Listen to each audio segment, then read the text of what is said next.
You know, people ask me all the time, "Old Joe, how did you go from being dirt poor to owning a whole ranch, raising a family, and living the good life?" The truth is, I didn't win the Powerball. I don't have any fancy degrees. I just spend an hour a day, every day, working on these 10 things. And little by little, they made me rich. Not just in money, but in life. So pull up a chair, pour yourself a cup of coffee, and let's get started. 1. Time to think. Every morning, before I fed the cows or checked the fence, I would sit on my porch and just think. About yesterday, about what I wanted for today, about the people I cared about.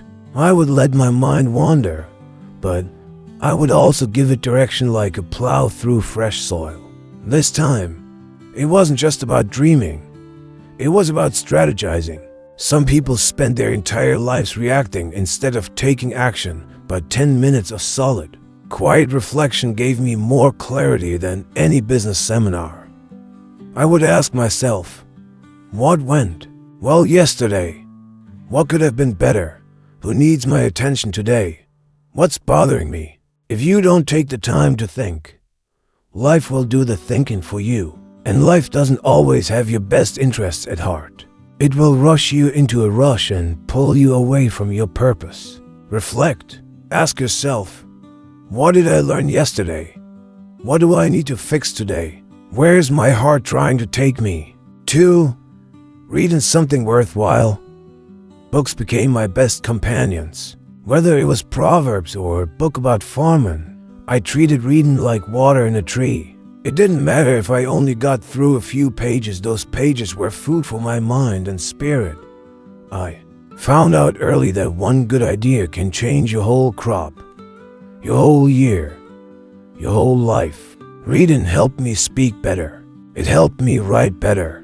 It helped me think clearer. And it helped me understand folks how they think, how they feel, what they fear. That makes you wise in business and relationships. Wisdom ain't loud. It's quiet, sitting in pages waiting for you to find it. The right book at the right time can change the whole way you see the world. What did you read this week that'll make you a better person? Are you feeding your brain the way you feed your belly? 3. Moving your body. My dad always said, a body in motion stays in motion. I didn't need a treadmill. I walked the fence. I hauled feed. I stretched my back after a long night. That little bit of movement kept my blood flowing, my joints lubricated, and my mind sharp. Over time, I noticed fewer headaches, fewer backaches, and more energy. 10 minutes a day won't make you a bodybuilder, but it will certainly keep you out of the doctor's office more often. A strong back and clear lungs will earn you more than gold ever could. Your body is the only home you'll ever live and treat it like a gift, not a machine. Reflection. Did you move today? Even just a little? Are you treating your body like a partner or a problem? For talking to the right people. They say you are the average of the 5 people you spend the most time with. Well, I made sure that at least one of those people every day was wiser than I was. Sometimes I asked questions. Sometimes I just listened. But I always came away with a clear head. It wasn't always about learning new facts. It was about seeing how people deal with problems, how they stay calm in the midst of storms, how they lead their families. Their influence rubbed off on me like boot polish. You can learn from fools, but you grow from wise people. Hang out with people who gently challenge you and deeply encourage you. Reflection. Who lifts you up when they talk? Who makes you a better person just by being around them? 5. Minding the money.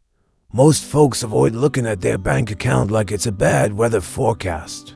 But me, I faced it daily. I wrote down every dollar I spent. I checked my accounts. I made plans.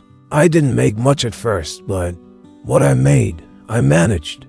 That habit gave me control. It showed me where I was leaking money. It helped me save faster. Eventually, it helped me invest in my farm, my family, and my future. Small steps, big results. Money's like seeds. Plant them right, and you'll never go hungry. Don't let your dollars wander off like stray chickens. Reflection. Did you track where your money went today?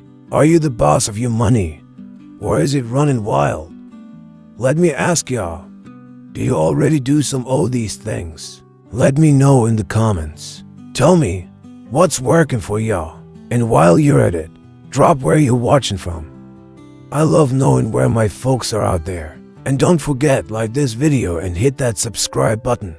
That way, we can keep growing together. 6.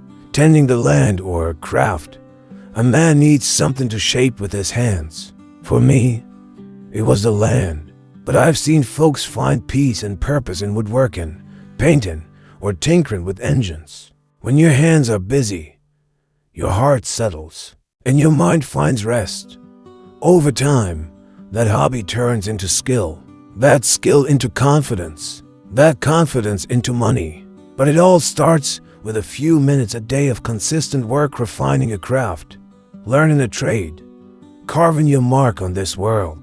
Build something that don't need applause to be worth it. Craft builds character. It teaches patience, purpose, and pride. Reflection. What are your hands working on these days? Is there something you're macking that feeds your soul? 7. Counting gratitude.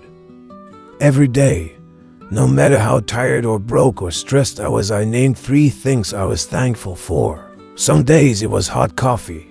Other days, it was my boy coming home safe. This shifted my whole mindset from scarcity to abundance.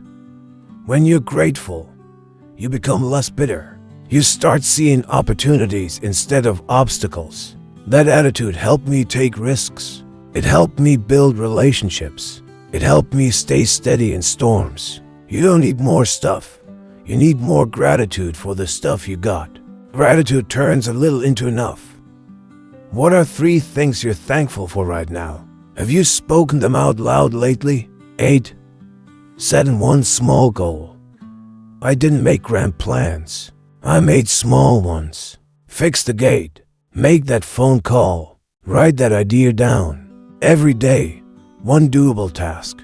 Over time, that built momentum like a wagon rolling downhill. You don't need to climb the mountain today. You just need to take one step, and then another, and then another. Eventually, you look back and realize you came a mighty long way. Daily goals keep the dream alive without overwhelm. A little done daily beats a lot done someday. What's your one thing today? What's the smallest step you can take that leads to the biggest difference? 9. Teaching or encouraging someone. I made it a point to teach my kids or encourage someone every single day. Didn't matter if it was big or small. Sharpening a blade. Speaking truth. Saying, I'm proud of you. Over the years, those small investments paid off. My kids grew strong. My marriage stayed sweet. And folks around me stood taller because they knew someone believed in them. When you lift others, you lift yourself. You pass on light, and some of it stays with you. Who did you help grow today? Who could use your words more than you realize? 10. Praying. Every night, after all was said and done, I bow my head. Sometimes I had words, sometimes just tears, but always, I showed up. Prayer reminded me I ain't in control of everything. It gave me peace when things went wrong. It gave me hope when the crops failed. It gave me strength to keep going. I didn't pray for riches, I prayed for wisdom, for peace, and for the strength to do right. A man that walks with God don't walk alone. Prayer ain't just a skin. It's thanking, listening, trusting. Did you make time for stillness today? Have you talked to the one who knows the whole path ahead? There you have it. Just 10 little things, 1 hour a day, and over time, they build a life I'm proud of. Rich in dollars, sure, but richer in peace. You don't need much to build a good life, just a steady hand and a faithful heart. I'll see y'all next time.